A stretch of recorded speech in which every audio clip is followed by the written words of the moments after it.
दोस्तों, इस समय भारत की डिफेंस इंडस्ट्री के अंदर एक ऐसे हथियार का परीक्षण हुआ है जिसके माध्यम से भारत के डीआरडीओ ने रक्षा क्षेत्र के अंदर एक नई क्रांति ला दी है। दरअसल 13 अप्रैल को भारत ने दुनिया के सामने पहली बार अपने लेजर वेपन को रखा और इसके माध्यम से भारत ने ड्रोन को शूट डाउन करके भी दिखाया कि किस प्रकार से अब भारत रक्षा क्षेत्र के अंदर लेजर हथियार का उपयोग एज अ डिफेंस सिस्टम के तौर पर कर सकता है। और इससे भारत के नए नए जो दुश्मन बनने वाले देश हैं, जैसे कि बांग्लादेश हो गए, पाकिस्तान तो पुराना दुश्मन है ही, इनके मुंह पर एक तगड़ा तमाचा लगेगा। साथ में चाइना को भी बड़ा झटका लगने वाला है भारत के ऐसे एयर डिफेंस सिस्टम आने के बाद। दरअसल अभी तक होता क्या था कि बांग्लादेश और पाकिस्तान ने सस्ते टर्किश मेड बायरेक्टर TB2 ड्रोन को ले लिया है। यह ड्रोन कीमत में मात्र $5 मिलियन का आता है, यानी 42 करोड़ रुपए का,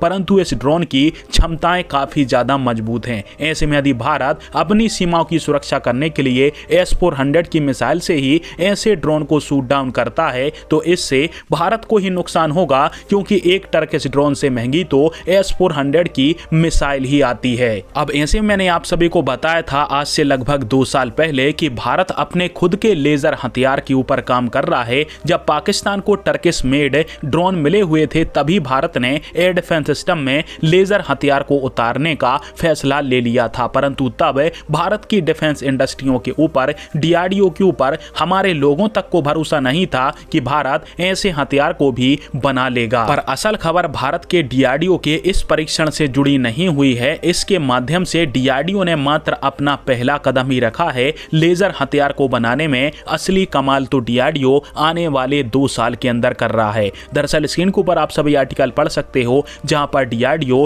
30 किलोवाट वाले लेजर वेपन को बनाने के पश्चात अब 100 से 300 किलोवाट वाले लेजर वेपन को बनाने जा रहा है। इससे होगा क्या कि भारत के लेजर डिफेंस सिस्टम की जो रेंज अभी 5 से 6 किलोमीटर की है वो बढ़ के 50 से 60 किलोमीटर हो जाएगी। साथ में एक अवाक्स जैसे विमान के ऊपर लेजर हथियार को तैनात करने की भी बातचीत चल रही है, जिसके बारे में डीआरडीओ आगे काम करेगा। इस प्रकार के बड़े हवाई प्लेटफार्मों के अंदर लगाया जाएगा, तब इसकी रेंज 500 किलोमीटर तक की हो जाएगी। और इससे भारत को 2 फायदे मिलेंगे। एक तो भारत को महंगी कॉस्ट वाली मिसाइलों के माध्यम से अपने सीमाओं की सुरक्षा नहीं करनी पड़ेगी। लेजर हथियार वही काम 200 से 300 रुपए के अंदर एक शॉट फायर के अंदर कर देगा, जिससे न सिर्फ हमारी सीमाएं सुरक्षित हो जाएंगी बल्कि इससे हम बड़ी बड़ी बैलिस्टिक मिसाइलों को भी आसानी से रोक सकते हैं, जो कि BMD एयर डिफेंस सिस्टम की बड़ी मिसाइल को फायर करने में जो खर्चा आता है उससे भी बचने में भारत की